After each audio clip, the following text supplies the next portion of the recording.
hard. You know what I'm saying? Like them boys, man. We ain't done talking about it yet, man. We're gonna go ahead and hit you with this trial run number 3. Let me make sure my audio is where I want it. Hey yo, DJ, turn them up. Hit him with that Chappelle audio test. Turn them up, B. Turn them up. Yeah, man. So, first of all, a lot of y'all let your boy just let your boy just fail. You know what I'm saying? Let your boy just fail. First time on, had no sound, no audio. A lot of people just watch. I watch him and say, boy, that boy ain't got it right yet. Hey, man, I need some help. Appreciate you, Nathaniel Willie. Mr. Harris, shout out to my boy Nathaniel. Letting me know when I got some things I need to get right. Some act right. Some straightening. Let me know when I need some straightening with this audio and this video. So take 3. Take 3. Had a few issues last night. First time with the audio. I was in the wrong scene. If you are familiar with Streamlabs, you know what I'm talking about. Second time around, horrible connection. Chop City. Felt like that boy BG in Chopper City back in the day, back in the Gap. Shining, beaming, glossing, big time and stunting and flossing. But yeah, man, had to run it back. Went through my jersey back on, my CD. I ain't been rocking this all day, but I've been feeling it in my heart. Been feeling it just all day long. Been feeling that, man. So still live off the win. Got to watch Stephen A. soak in his misery this morning, talking to the man, Michael Irvin. Take this earbud out of my ear real quick. But hope y'all had a great weekend, man. Thank you very much for all the birthday wishes that I received on all the outlets, man. Y'all just filled my heart and my soul up with joy. Straight up. And then, that Cowboy victory over the Patriots was like the cherry on top. Straight up. Going into Foxboro. I don't care if Tom Brady's there or not, man. That's a huge win for our Cowboys. So let's get into it.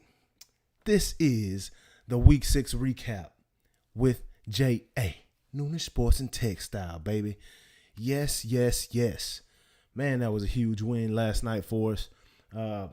These boys got some resiliency, man. We got a resilient bunch of Dallas Cowboys this year. Reminding me of the mid-'90s, man. I can't help but to think that we might be on our way to something special. But, I'm still I'm not going to get ahead of myself. We've been let up and let down too many times. Felt disappointment time and time again, from the Romo drop field goal kick in Seattle or drop snap in Seattle to, really just not even being close to a Super Bowl the past 20 plus years. But let me tell you this. I think, so you're saying there's a chance. I think we got a chance this year, man. I think we got a chance this year. And if you know anything about any of my posts the past few years, any of my critiques of the Dallas Cowboys, I've certainly been one that's been very hard on one Dak Prescott. Straight up and down. Been hard on him, And, it's not that I didn't like him. It's not that at all. I met the young man. He's a great young man. And it's just the bar. When you have expectations of excellence up here, you're not going to be like, oh, you're great when you're down here. So I've been real hard on Dak Prescott. But, hey, in 2021, he's been here with that bar. And I appreciate that. I will say, as I stated on take 1 and take 2, hopefully take 3 ain't choppy. Chopper style.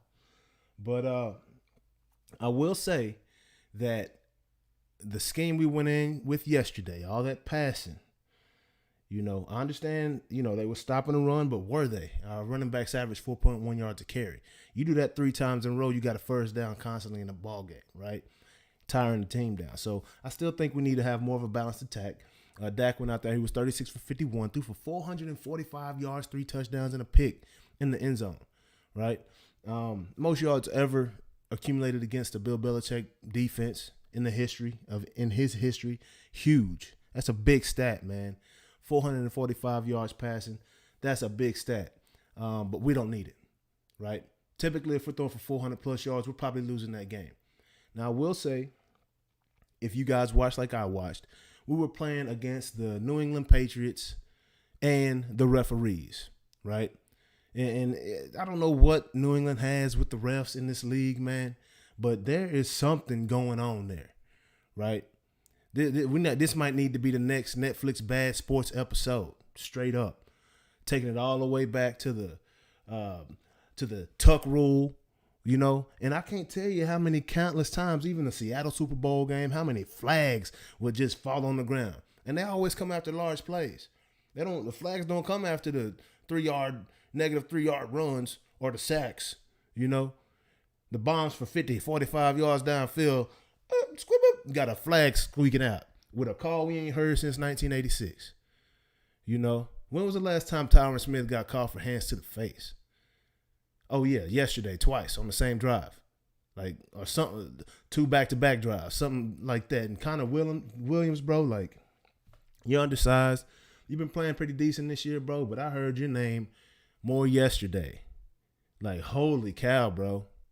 Like, you got to clean it up. I know you was getting, you were getting pointed out quite a bit by those referees, but you got to clean up the game, bro. That's a bad deal right there. But back to it, man. Like I said, we have to have more of a balanced attack. Past couple weeks, we went to that, and we dominated those games, right? Where Dak's throwing about 50% of the time, and our backs, man, our backs are so good. No reason for those guys to have a combined 27 carries, you know, when you have 80-plus plays in a game. That doesn't make sense. We need to get that figure up a little more. They both, like I said, averaged 4.1 yards a carry. Zeke ran for 69 yards on 17 attempts, had 50 yards receiving as well.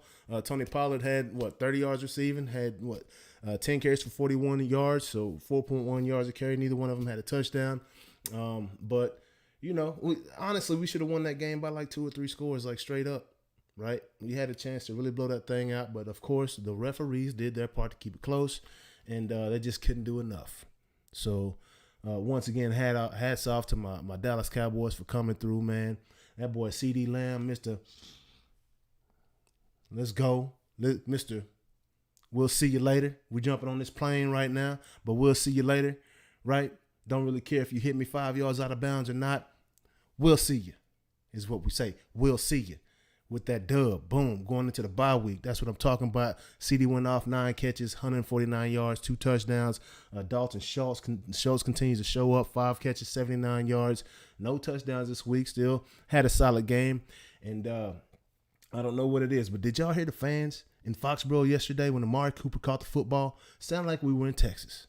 Sounded like we were playing smack dab in Arlington. Whole crap. Cool.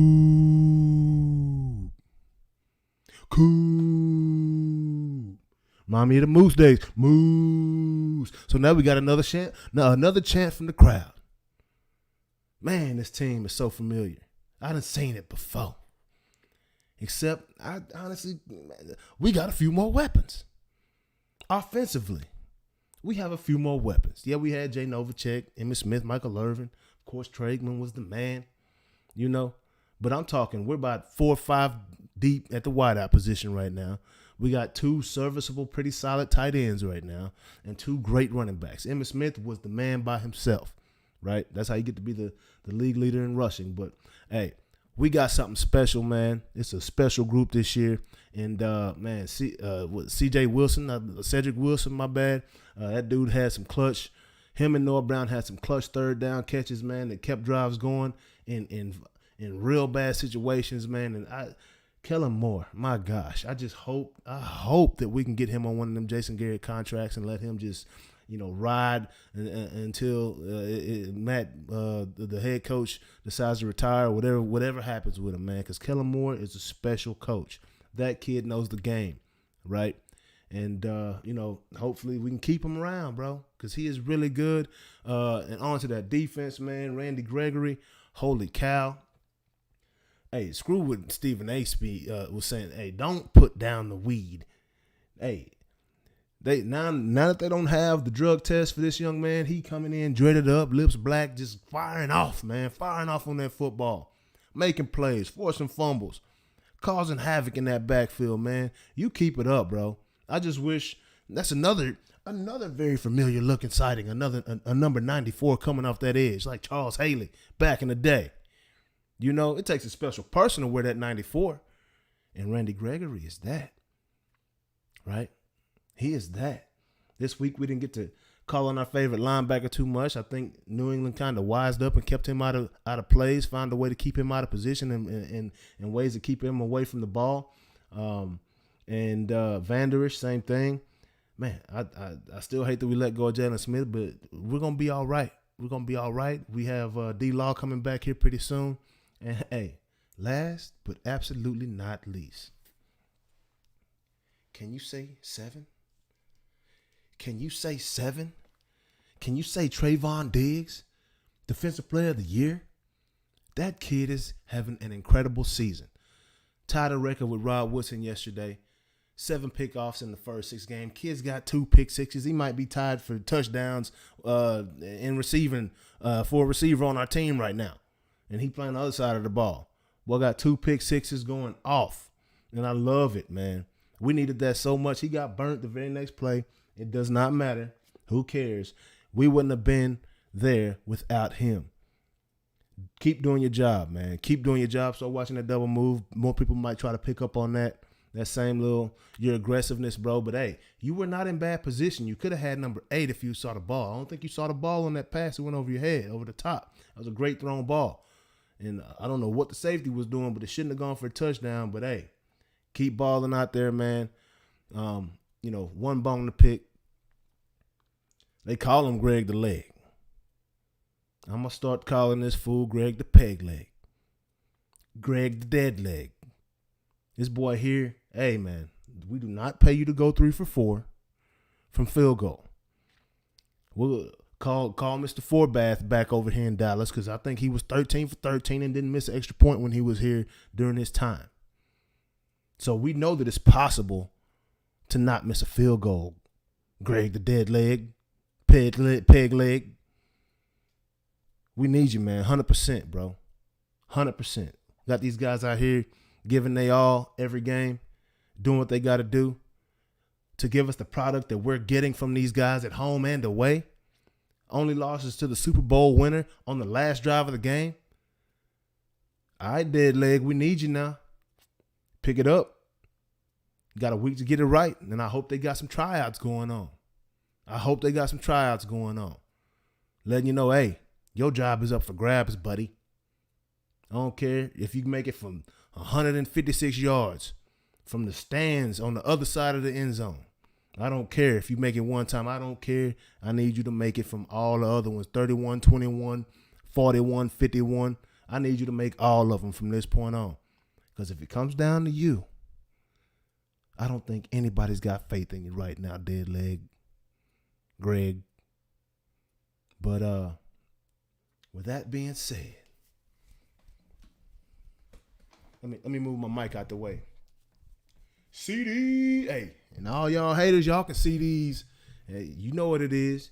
But we gonna see y'all next week in 2 weeks with another recap. Man, let's have some fun. How about them Cowboys, baby? You know what I gotta leave you with.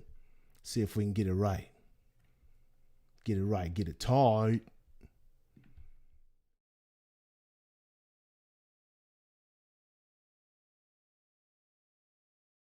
Them Cowboys!